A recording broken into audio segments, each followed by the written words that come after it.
Cette série de 3 cours vidéo vise à vous donner toutes les clés pour pouvoir piloter votre drone dans tous les pays de l'Union européenne sans souci. Et tout cela dans un langage dans lequel on se comprend tous. Bonjour à toutes et à tous, moi c'est Jordan, je suis télépilote et exploitant de drone depuis 2017 et je vole fréquemment dans pas mal de pays de l'Union européenne à titre professionnel, même si la distinction entre professionnel et pilote de loisirs n'est plus à faire. Je constate depuis plusieurs mois déjà que la réglementation est de plus en plus floue pour les exploitants et les télépilotes de drones. C'est normal, c'est le cas. Et cela effraie d'autant plus les sociétés qui sont transfrontalières, qui sont vraiment en bordure de pays, ou les sociétés qui ont un monopole international ou au moins sur toute l'Union européenne. Parce que vous allez devoir piloter des drones un petit peu partout. Cela effraie aussi les freelances, les personnes à titre privé qui veulent partir en vacances, faire des vols de drones, réaliser leur portfolio pour pouvoir ouvrir une entreprise par la suite. Bref, c'est très compliqué. Mais on va démêler tout ça ensemble dans cette vidéo.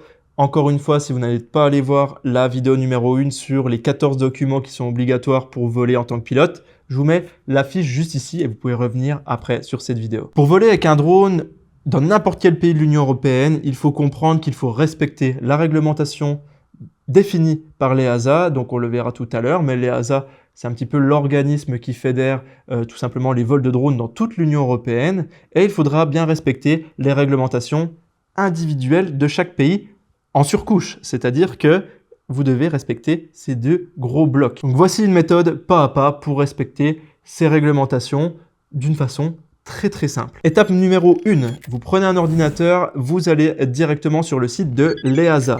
EASA, qui gouverne un petit peu tout ça, encore une fois, et c'est très bien, parce que vous allez voir que enfin, on a des sites qui sont lisibles.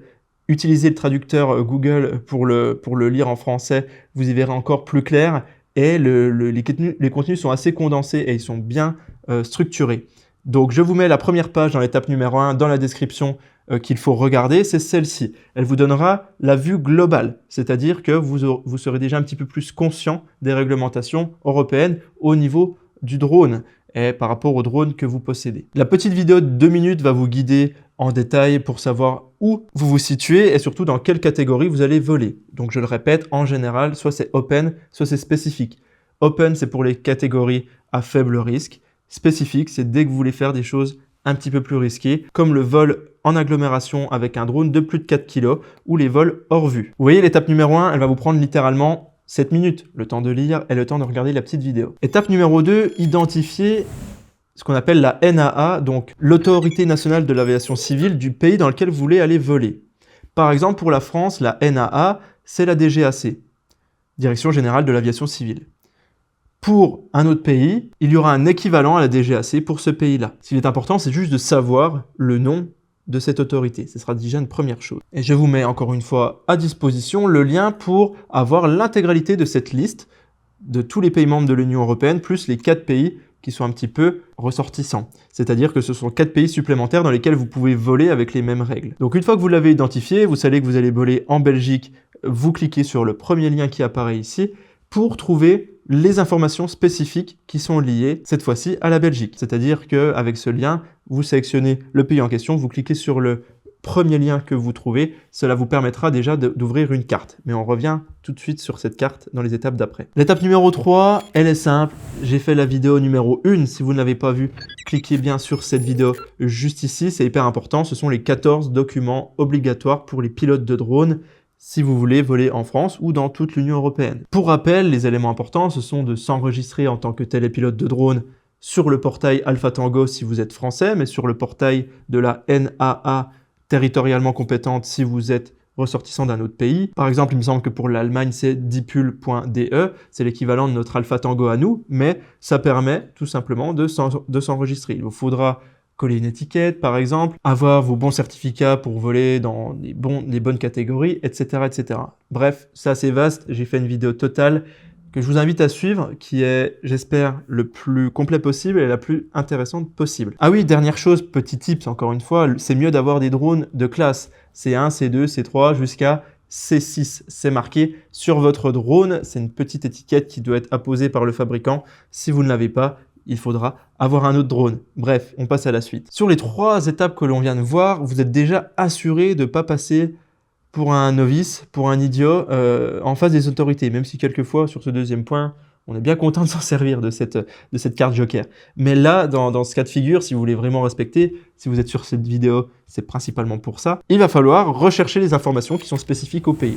Je le rappelle, on a identifié les règles générales de l'Union européenne sur l'étape 1, on a identifié quelle était la NAA du pays en question dans lequel on va voler, on sait tous les documents qu'il nous faut pour aller opérer sur ce lieu, et maintenant, il faut trouver les spécificités de ce pays en question.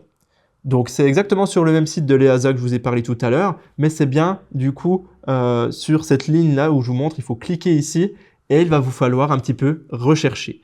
Comment on fait? Première étape, allez dans la FAQ. Vous allez dans la FAQ de ce site, il y en aura toujours, et vous traduisez en français si vous le souhaitez pour y voir plus clair. Et grâce à ça, vous allez voir qu'il va y avoir tout le temps une petite partie qui dit eh ben, en plus de la réglementation de l'Union européenne, il va y avoir ça à respecter chez nous. Ça, c'est si vous avez de la chance. Si votre pays est un peu plus petit, entre guillemets, un petit peu moins d'attrait touristique, on va dire que vous n'aurez pas ces réponses assez facilement. Et il vous faudra tout simplement chercher sur Internet, utiliser des outils de type ChatGPT avec GPT-4 par exemple au minimum pour pouvoir trouver un petit peu plus rapidement l'information, même si, encore une fois, les outils d'intelligence artificielle, il faut faire une vérification derrière, mais ça vous permet déjà d'avoir clairement des bonnes bases. Donc, tapez le nom du pays dans lequel vous allez voler et vous tapez réglementation drone spécifique à la Belgique, réglementation drone spécifique à tel pays. Vous lisez au minimum pendant 20-30 minutes le plus possible d'informations. Il y a des fois des vidéos YouTube là, qui sont en général en anglais et qui permettent de pouvoir avoir des informations qui sont propres à ce pays. Félicitations, l'étape 4 était la plus longue, vous l'avez réussi. Étape 5, non obligatoire, contactez directement la NAA du pays en question. Donc pour nous, c'est la DGAC. Et pour d'autres pays, ce sera l'équivalent de la DGAC. Vous allez voir que vous allez avoir un formulaire de contact ou un numéro de téléphone ou une adresse mail. Je vous invite à les contacter en avance, ça prend du temps, ce genre de démarche.